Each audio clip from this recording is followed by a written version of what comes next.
পিছে দুইজন লোক এরা আমার লগে কাজ করে, এদের ভিতরে আজকে দোকানে একটু কথা কাটাকাটি হয়েছে, দেশি লোক। তো আমি চাই এরা জরকাদারকে না করুক, সমাধানে আসুক, একজন আরেকজনকে কি ছোট ভাই বড় ভাই কইয়া কি মাফ করে দেখ, যাতে আর কোনো কথা কাটাকাটি নয়। আপনারা কি বলেন? সাদ্দাম সাদ্দাম ছোট ভাই মাফ করে দিছ তুই, মাফ করে দিছিস দাদাকে, ভিডিও বড় হইতাছে, মাফ করে দিছিস তুই, অবশ্যই মাফ করে দিছিস সাদ্দাম।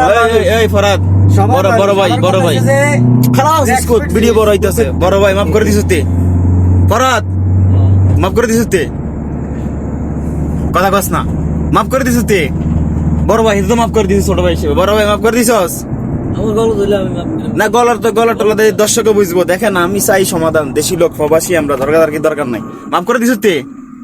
তাহলে আমি এক জায়গায় দিলে হ্যাঁ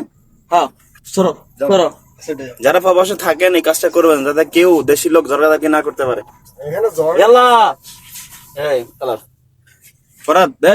ধর তোর ভুল হয়েছে, যা মানে নিলাম তোর ভুল হয়েছে, ধর ছোট ভাই হাতে করে ধর, আমার ভুল নাই, ধরস না, দর্শকের বিচার কর, হাতে করে ধর, হচ্ছে তো আমি কলার নি, আমি তো মারামারি হাতে করে ধর হচ্ছে ফরাদ।